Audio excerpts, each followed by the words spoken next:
We saw last week that the remnant of, Jewish remnant of believers, the remnant of Israel, are indeed the fulfillment of what God called the Jewish people to be. In Exodus, he says, you are a chosen race, you are a royal priesthood, you are a holy nation. Where does this come from? Exodus 19 at Sinai.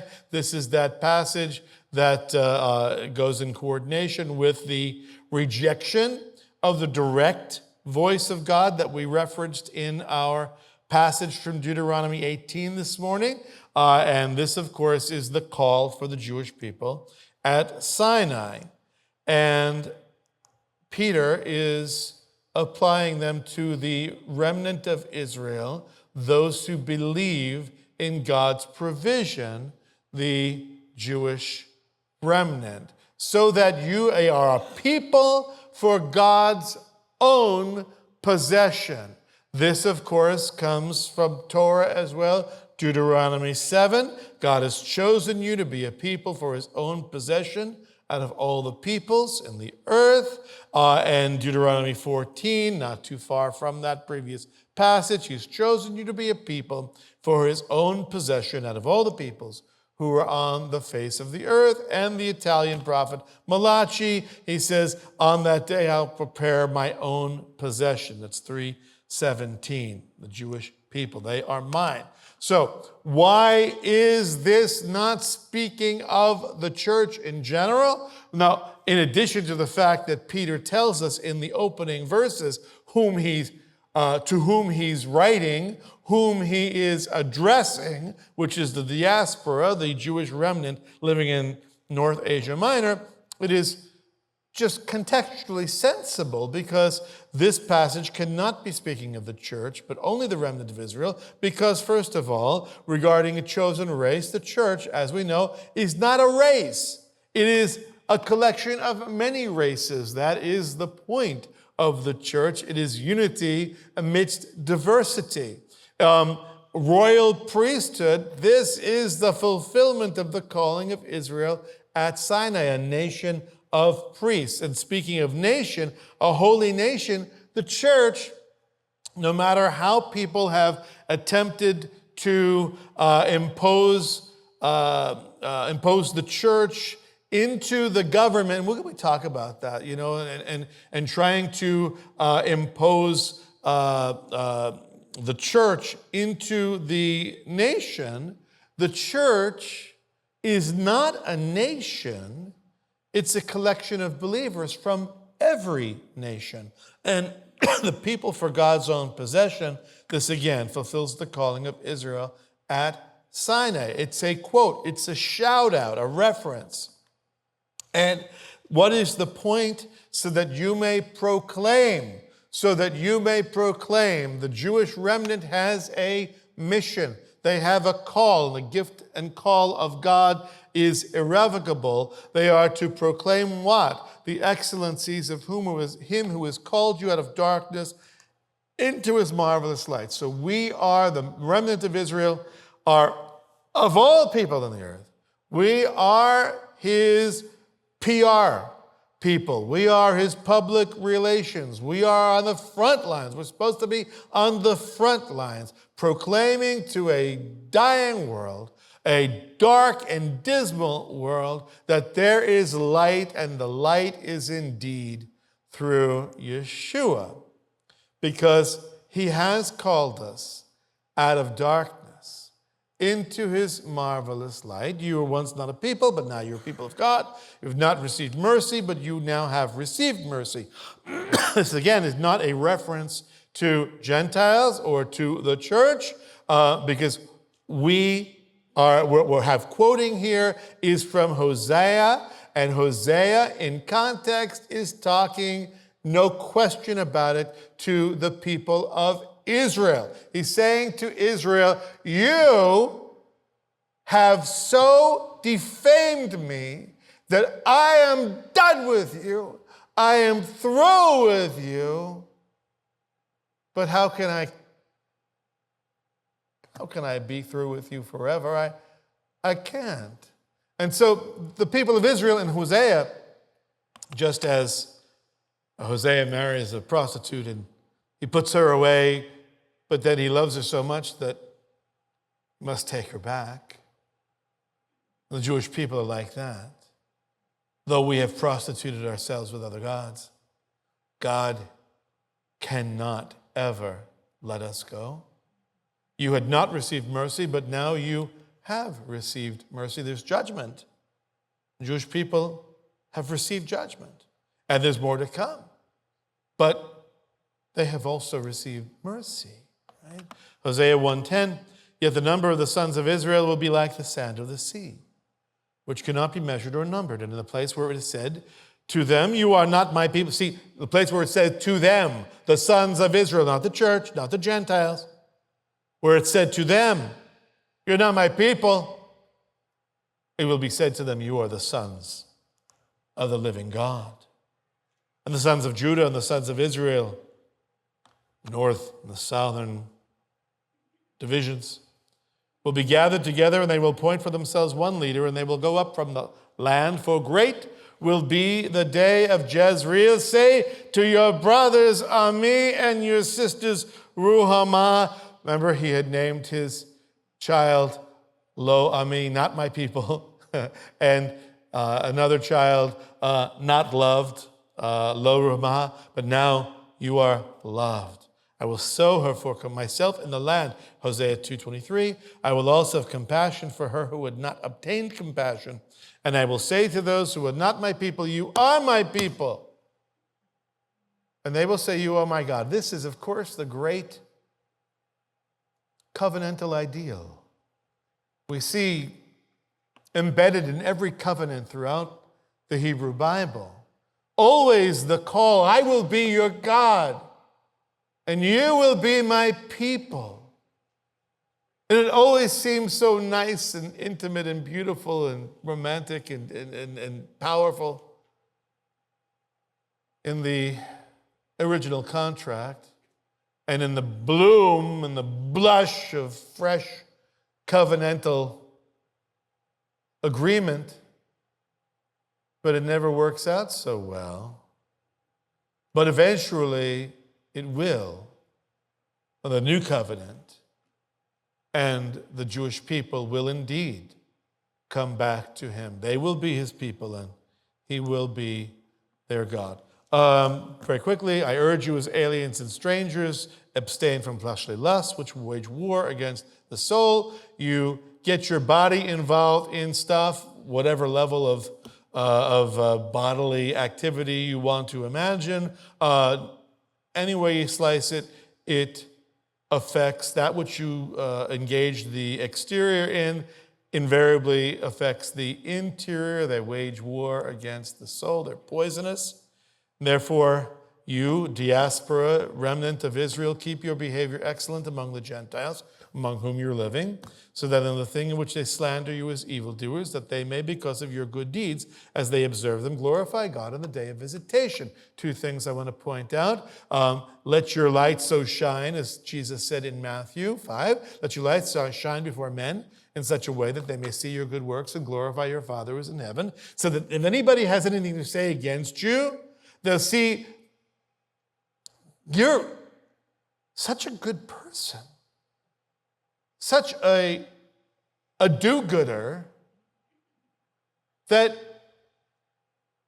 they have to glorify God. They'll be pointed to God through your behavior. And of course, the day of visitation. That is the day of judgment that is coming, as Peter mentions in Acts chapter 10, the time when the judge of all the earth will come. He's been appointed by God as judge of the living and the dead. That's unavoidable.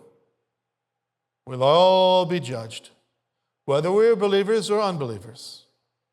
And as Acts 17, Paul points out, he has fixed a day in which he will judge the world in righteousness through a man whom was he appointed, having furnished proof to all men by raising him from the dead. Now, this passage, beginning in chapter 2, verses 13 following, is to deal with authority. And so we see in chapter 2, verse 13, it says to submit yourself for the Lord's sake, submit ourselves for God's sake to what? To every human institution, whether to a king as the one in authority, or to governors as sent by him for the punishment of evildoers and the praise of those who do right. So, the Lord's sake, submit yourself, every human institution, with a king or one in authority, or governors. Now, sent by whom? From the emperor, for the king? No.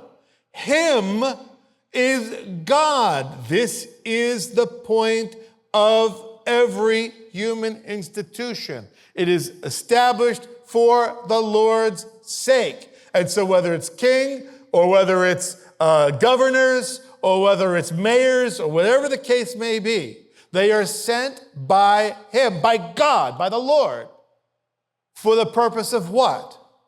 See there in orange. For the punishment of evildoers and the praise of those who do right. Government, the human institution of the public square, the public sphere of government, the institution that rules man, that arranges societies. They are sent, those rulers are sent by God to do two things. Number one, to punish evildoers. Number two, to praise those who do right. If you're a naughty boy, you need to have some consequences. If you have done right, you need to be recognized for the good that you have done. So again, what is the purpose of the human institution of government? It is for two reasons, and two reasons alone. Punishment of evildoers, so that just deserts wind up going to those who deserve the just desert, and the praise of those who do right. So you got the flip side of the coin, punishing evil, praising good. If you're not going to punish evil, if, for example, you get it in your head that, I can steal up to, let's say, $900 and there won't be any punishment from government, then government is not doing its job. If you, for example, fight in a war and you earn a medal through your valor, that's government's job, is to recognize the valor now of someone on the field of battle. Now, if someone claims to have exercised valor in warfare, and he didn't really, there should be no praise there at all. Just for example. Now, when we look at the opening of this passage, 1 Peter 2:13 and 14, we must read that in conjunction and in light of Paul's dealing with this topic in Romans chapter 13, first 7 verses. It says, every person is to be in subjection to the governing authorities. Very similar to what we see here. Submit yourself to the Lord's sake, for the Lord's sake, to every human institution. The king is one of the ordered governors for the punishment of evil and the praise of those who do right. So, Paul is saying almost exactly the same thing. Every person is to be in subjection to the governing authorities. For there is no authority except from God. And those governmental authorities, in other words, those which exist are established by God. Now, many people have read these two passages in conjunction and read simply without much thought or reflection and say, well, it says to submit ourselves to government, so whatever government says goes, and I'll never question, and I will just go my country right or wrong, okay? But it's my country, my government. Not what the passage is saying. Every person is to be in subjection to the governing authorities. Now, a question, of course, is what do the governing authorities consist of? What kind of authorities do we have? Do we have an emperor? Well, they had an emperor. They had an emperor in Rome. Do they have a Senate? They had a Senate originally in Rome. We have Congress. We have a Senate here. We don't have no king, no emperor. But we have governing authorities nonetheless. We have local governors, we have mayors, we have all manner of authorities, governing authorities. And there's no authority except from God. The offices exist because God established government. This passage is not telling you that if you have an awesomely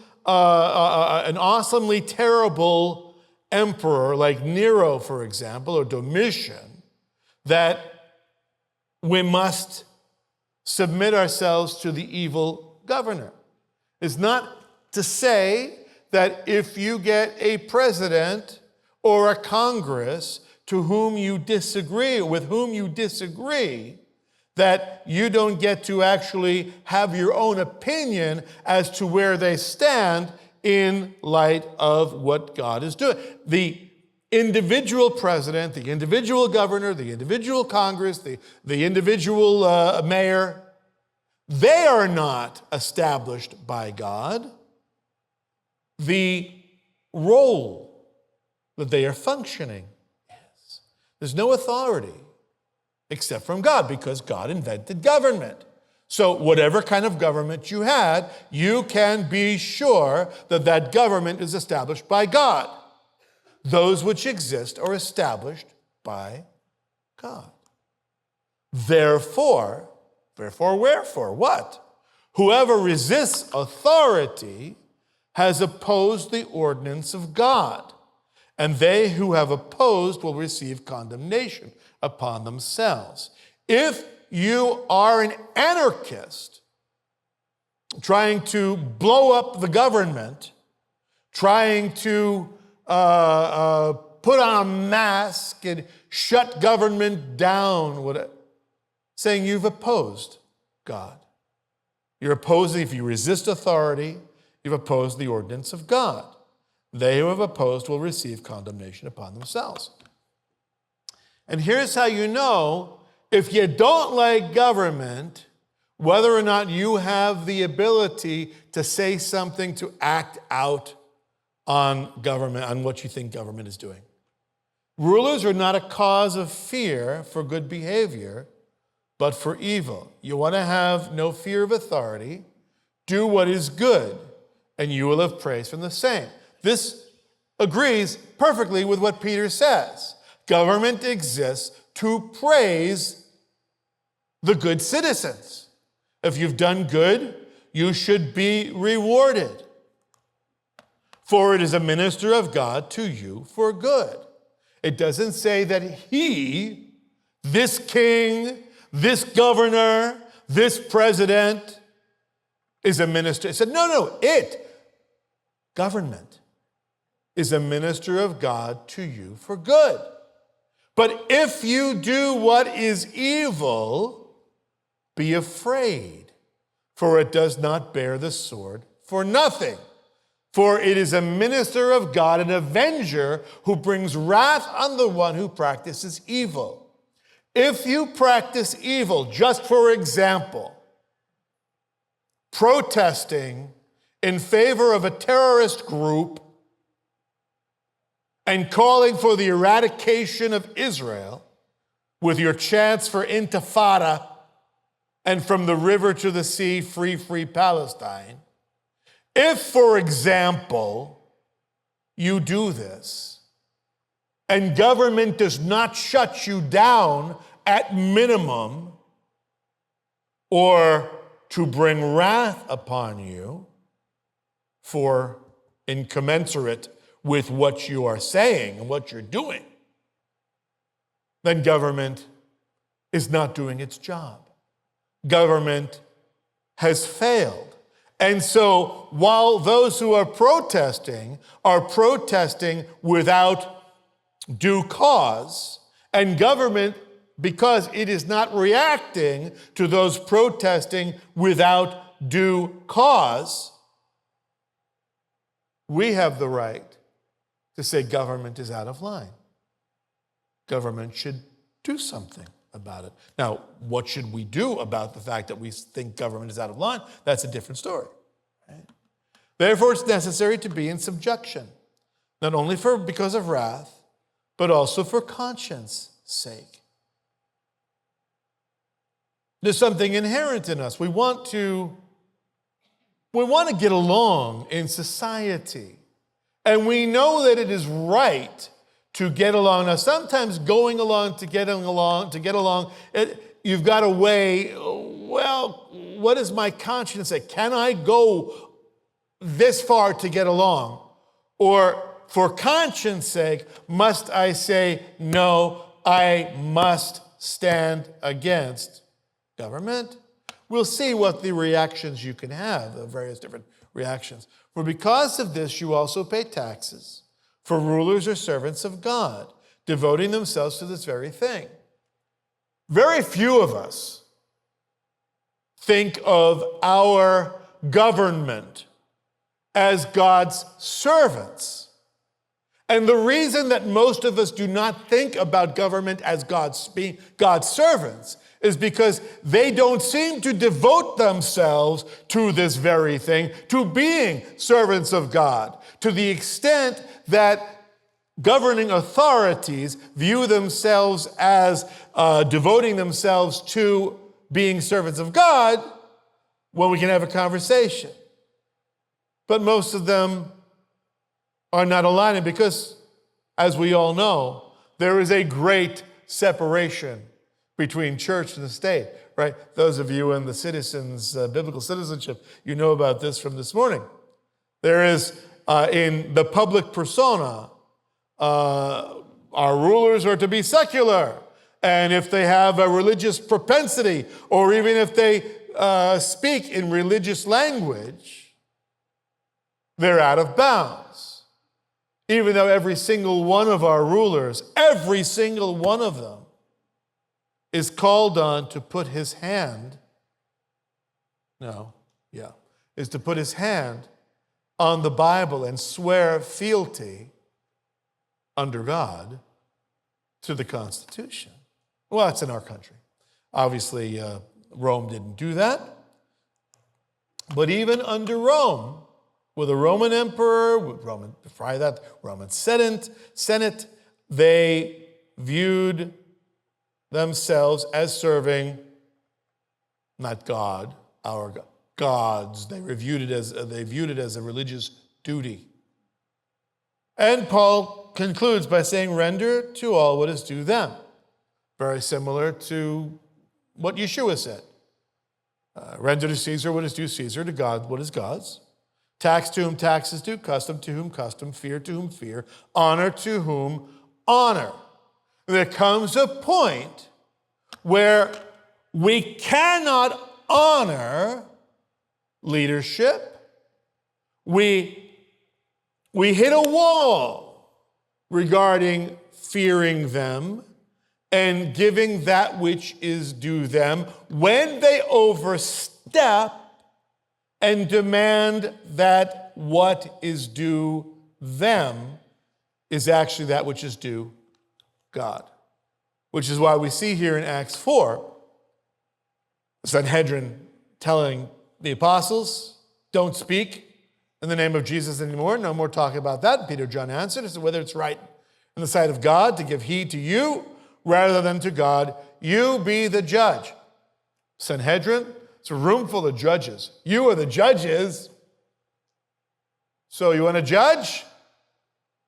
What you're asking us is to go beyond your role as our authority.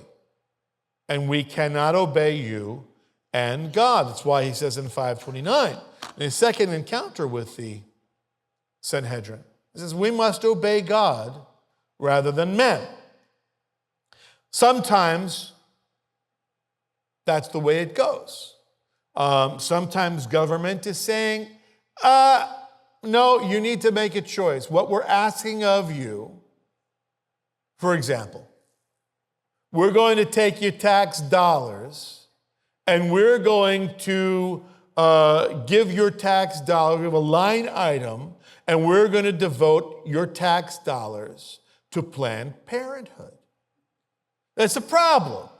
Now, by the way, Oklahoma, for example, and actually there are 24 states that are in a lawsuit right now with the federal government because they are demanding Title X, that you only get Title X. Title X is all about getting government funds for health care. And each state, of course, has its hands out for the federal government, largesse, to give some money. New York, you get this. Vermont, you get this, whatever. And Oklahoma wanted its fair share. But Oklahoma has made it difficult. I don't remember exactly what the rule is regarding abortion, whether abortion is completely out, or it's six weeks, or whether it's 8 weeks. I don't remember what the restriction is. But because Oklahoma has and Texas too, by the way, has a restriction on abortion, the federal government said, no, we will not, because you have made this restriction, we will not give you the money that for Medicare that your people actually need. We'll withhold it from you, and we will devote it instead to the local Planned Parenthood organization. That's what's going on right now, whether or not you're aware of it. At that point, 24 states, attorneys general, said, no, our people want to obey God rather than men. Because when it comes down to our government, we are not actually ruled by a president, nor are we ruled by a Senate, nor are we ruled by Congress, nor governor, nor mayors. In our nation, it is the people who rule through representatives. And so we, of all people around the world, and of all nations that have ever lived, we have the unique privilege of self-determination. And so we are not ruled, we're not puppets, we are citizens. And as citizens, we get to choose representatives who will enact our will. If they do not, time to replace them. So what can we do? The first thing, the default, is we must obey authority. And since we've chosen our representatives, okay, great. They're making laws and they're enacting legislation on our behalf, hopefully according to our will, but we are to obey authority. That's default. Both Peter and Paul would agree on that. If they do something, government does something that does not align with either our will as citizenry or that interferes with our being able to serve God, our next line is to appeal to authority and say, Mr. Man, excuse me, this is not according to Hoyle. You cannot remove Medicare and health funds to a state just because the people have chosen to avoid abortion or to regulate abortion. If the appeal falls on deaf ears, our job is to confront authority. This is all according to appropriate measures. Confront authority and say, you are wrong. This is the great prophetic voice, not pathetic, but prophetic voice that should be thundered. You know, the left have no problem crying out against authority, confronting authority, and saying, no justice, no peace. The church has an obligation to do no less when authority is going awry. If authority thus confronted will still not do anything, it is our turn to defy authority. Defy authority. There's a right way and a wrong way to do it. One of the right ways that we learned about is school children. Rosa Parks. I'll sit where I want to sit. I think it's wrong. I think it's unjust for blacks to go in the back of the bus. And so she defied authority. Right. And the final step, which of course our nation took, is to rebel against authority, which is why we are the United States of America as opposed to the colonies of Great Britain across the Atlantic. Peter goes on to say that doing right is ultimately the point. And he's going to give you 3 reasons why we do right. Let me read it. For such is the will of God. It's one reason for doing right. That by doing right, you may silence the ignorance of foolish men. So the first reason that we do right in light of government is because it's the will of God. There are steps, there are procedures, but ultimately speaking, if government is not enacting praise for the good and judgment on the wicked, then we must appeal, we must confront, we must defy, and perhaps eventually rebel. This is the will of God. And if we do right, we'll silence the ignorance of foolish men. So as believers in a largely secular society, our nation, of course, is a Christian nation, and its founding, the Declaration, the Constitution, these are all very, very clearly demonstrative of our common faith, not to mention the actual constitutions of each one of the original 13 colonies. These constitutions all mention the importance of the Christian religion. In fact, for many of the states, it was illegal for a non-Christian to even hold office. So it's the will of God. By doing right, you may silence the ignorance of foolish men. So if we behave as good citizens, if our default is good citizens wherever we can be good citizens, people will look, our neighbors will look, and if they have anything to say against you, they'll be silenced. Silence the ignorance. So we are to act as free men and do not use your freedom as a covering for evil, but use it as bondslaves of God. The third reason, will of God, silence the ignorance of foolish men, and because ultimately of who we are. We're not the bondslaves of government, but we are the bondslaves of God.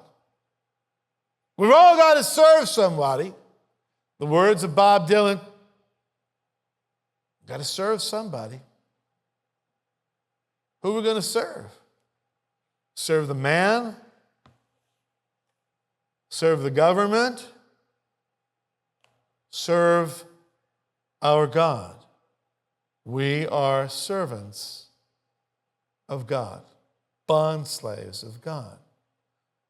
While we are free in Christ, free in the Messiah, and he has bought our freedom, we have simply moved from slaves to the world and to our sin into the category of slaves to God.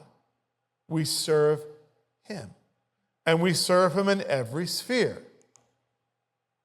So, many people want to say, as Christians, we really shouldn't be saying a lot about government anyway. Let's just live moral lives, right? If we live moral enough lives, we'll silence ignorant men.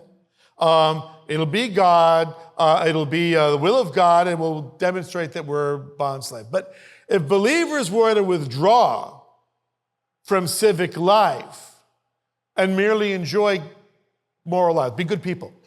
If all we're about is being good people, how would that be sufficiently noticeable to the public that it would silence ignorant men? Living lives of private morality doesn't impact society at all. It doesn't register on the meter. You got to get on board. You got to get on the meter for anybody to notice what you're doing. So it is insufficient to withdraw from civic life and have quiet, private, moral lives. That's insufficient because it would not be noticeable to the public and it would not silence anyone because you would not be noticed. We are not to live lives of moral cellophane, saran wrap, that people can look right through and walk right by and never know we're there. Quote the words of the great musical Chicago. We are to honor all four admonitions here. As he sums up the conclusion, he didn't spend a lot of time on this. Paul spends 3 more verses on this than Peter does, but nonetheless, it's brief, but it's to the point. Honor all people. Who are all people? All people are all people. It's so much more gratifying, frankly, between you and me, to honor some people. Because some people are so, from my perspective, they are so dishonorable. And in fact, you could say from God's perspective, they are dishonorable. Their actions are reprehensible. How do we honor them? We honor all people, not just the ones that we like. That's how we silence ignorant men. It's God's will. And we're his servants after all. So we honor, give proper deference, whatever that may mean, in context, to all people. Very simply, don't play your music so loud in your apartment or your condo that it bleeds through to your next door neighbors. That would be a good way of honoring, very simple, and a noticeable one. Don't practice piano at 12 a.m. Make sure your lawn is under control and not a wild jungle, because I guarantee you the neighbors will notice that. Not only the neighbors, maybe your HOA or maybe the local municipality. Because remember what government is there for. It's there to punish the wicked, right? And if your lawn is out of control, you will get a citation, guarantee. But we honor all people. We are to love the brotherhood. Notice the difference. It doesn't say love all people, although Jesus said love your neighbor as yourself, right? But that's not Peter's point. Give respect. Give what is due to whom what is due. Honor people, society, but love the brotherhood. We're talking about the church. So we're talking about the public sphere. Honor all people in the public sphere. Let's love the brotherhood in the church. Let's bring it in more personally. Fear God. Talk about rendering to God what is due him. Respect him. And finally, bringing the argument to a close from the beginning about being subject to all authorities. Honor the king. If the king is not doing what the king is called to do as a servant of God, it is not honorable to just let that go. If the president,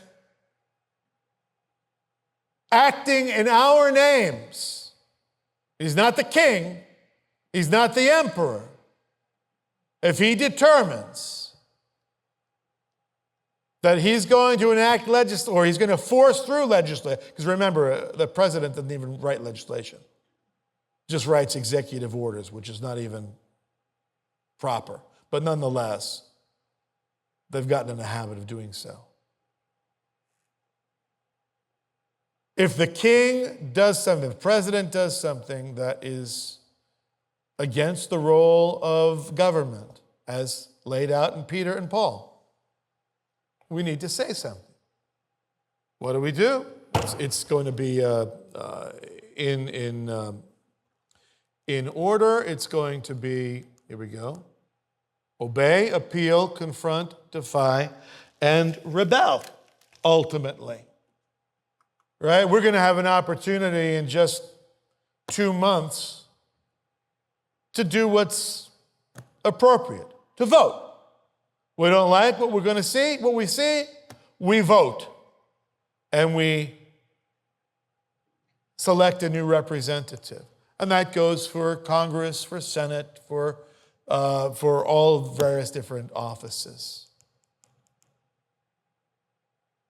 But if we are going to ask ultimately, what about the relationship between Christians and the political sphere? What can we conclude from Peter, from Paul?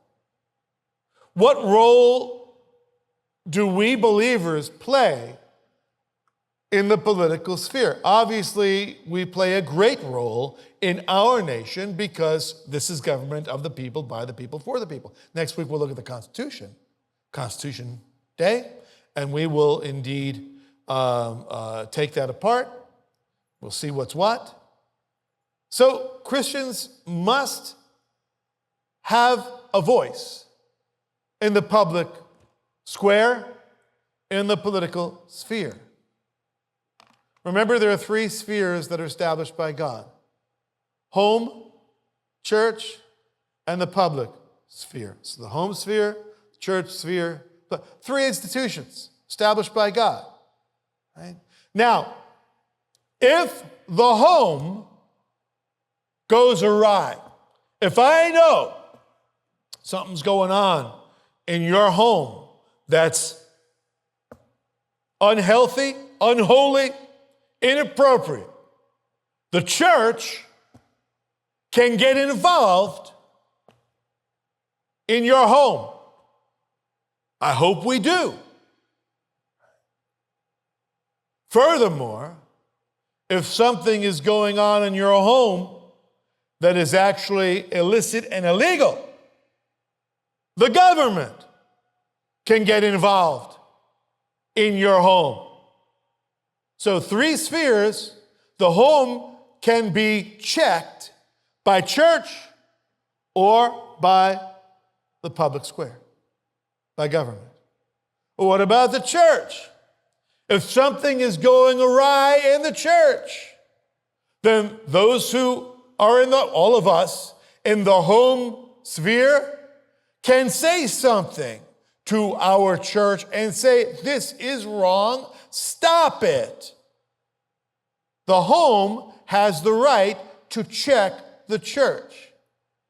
And sadly, to our humiliation and embarrassment, sometimes things go so wrong in the church that the public sphere, government, gets involved as well. Sometimes you get a pastor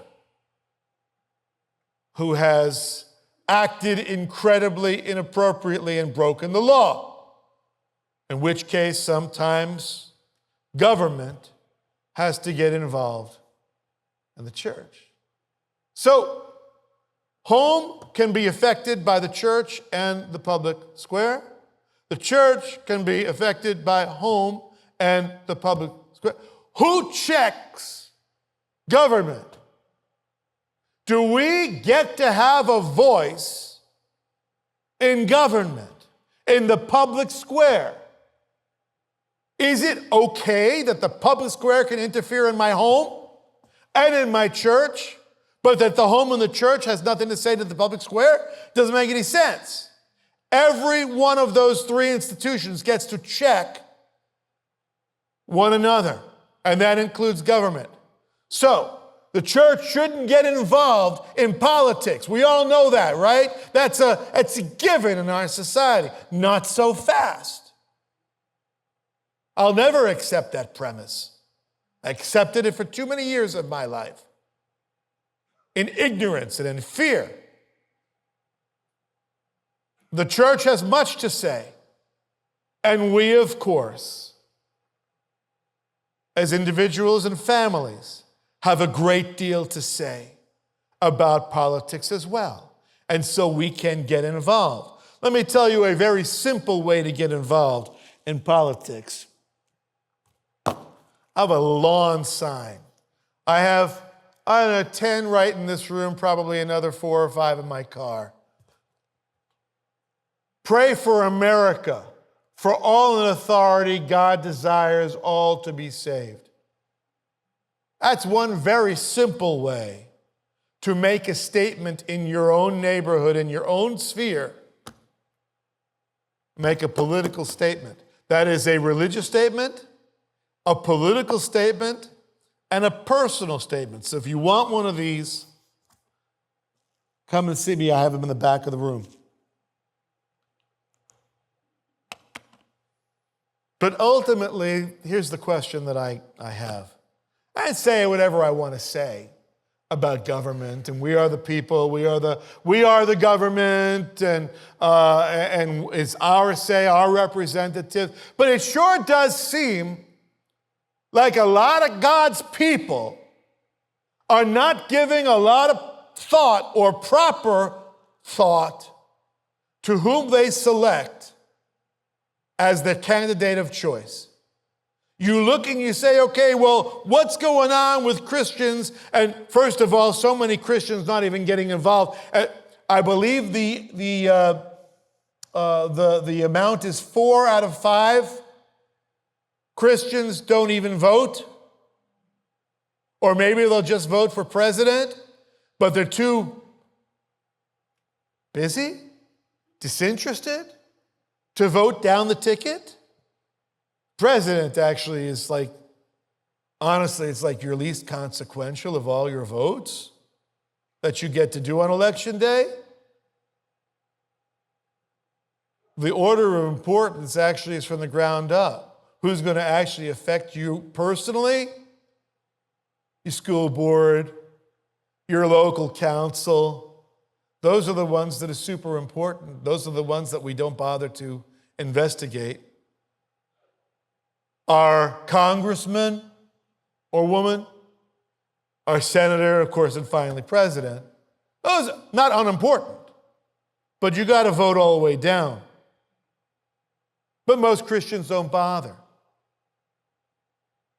And when they do bother, you see, okay, well, what do the polls say regarding where Christians stand, regarding this candidate or that candidate? They say, how could fellow brothers and sisters think so differently than I do and those around me.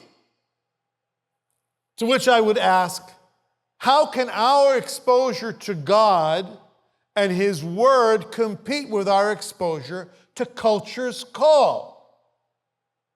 How much time does culture speak to us? How much time does the Word of God speak to us? How much time do we reflect on culture? How much time do we devote reflecting on God's Word? There are 168 hours in a week. Our children, like us, on average are on screens an average of 35 hours each week, and mileage may vary. I know adults and I know children who spend less time and many who spend many more time. But if we have 168 hours in a week, keep a running tally. Carry the two, right? If you're on screens for 35 hours each week, average. 35 hours allocated by our children for school each week. If you're in the work world, obviously it's 40 hours or more in many instances. Listening to culture, exposure to culture. 8 hours allocated to extracurricular activity. More, of course, for sports. This is Texas. But if you're in theater, if you're in dance, if you're in gymnastics, whatever, I know how much time is allocated. And of course, sports is a whole nother level of commitment. 56 hours allocated to sleep. That's if you're getting your 8 hours every day. Time exposed to the Bible each week, for most people, 45 minutes. And that's only because I preach for 45 minutes. So those kids are in there for 45 minutes, the amount of time that it takes me to preach through a sermon. We all know that most churches out there, you're lucky if you get 45, or many of you thinking, oh, that sounds actually pretty attractive. Less than 45 minutes sounds, okay, that's pretty attractive.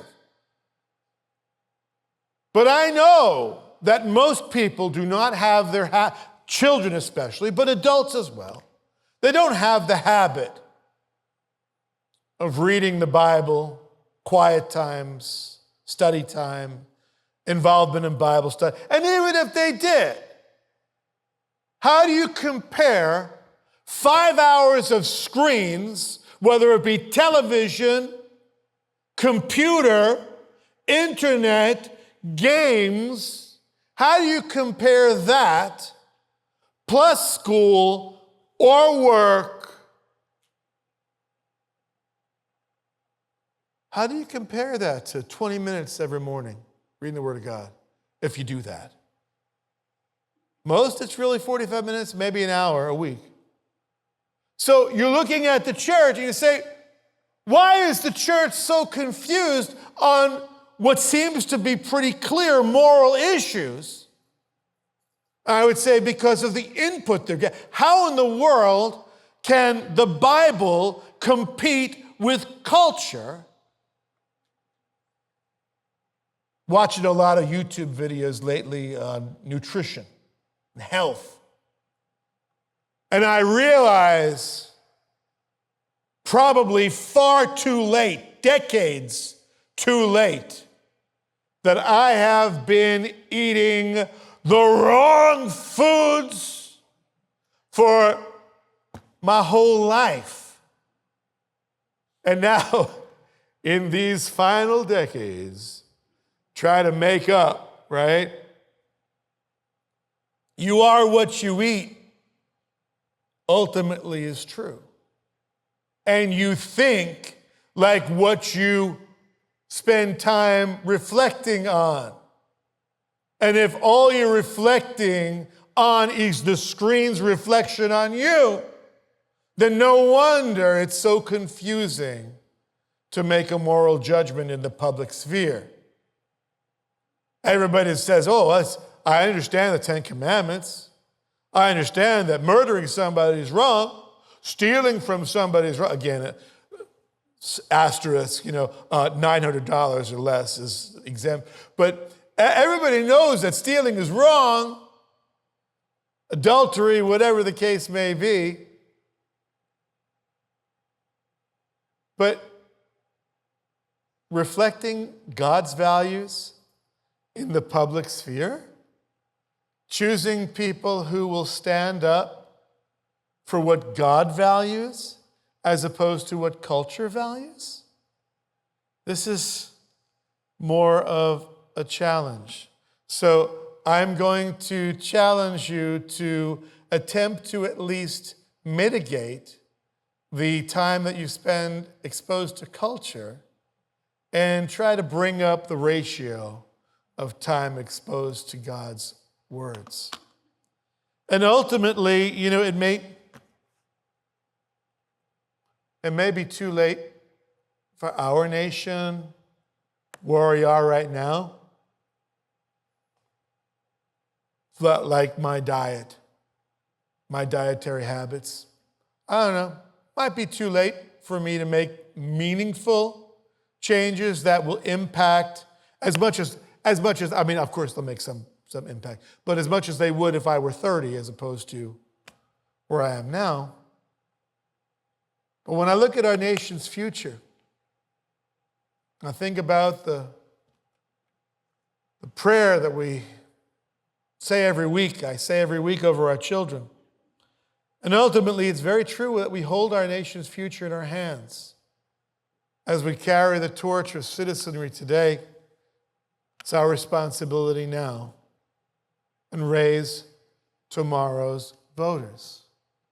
Kids that we're looking at here, they're tomorrow's pastors, tomorrow's school teachers, tomorrow's government workers, tomorrow's citizens. And if we've neglected laying a foundation for our own selves, what can we expect from our progeny? So when I look at our children, including my own, I ask,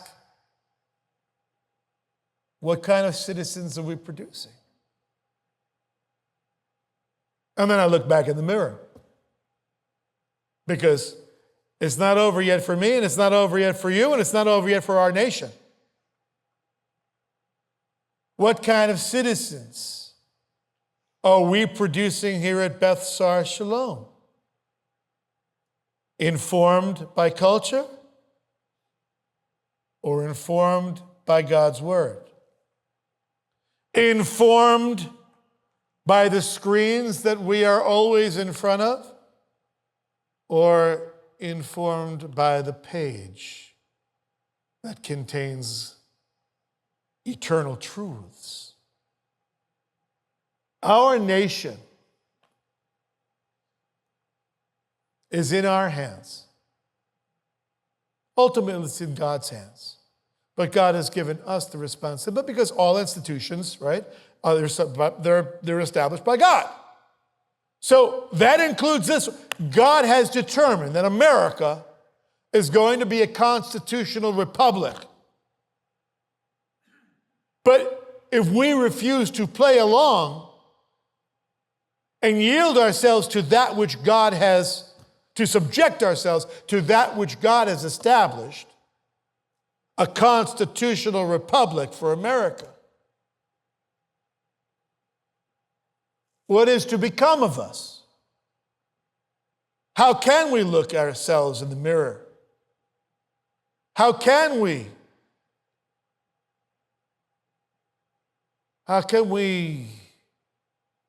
do anything but wring our hands and say, well, good golly, we know how the story ends.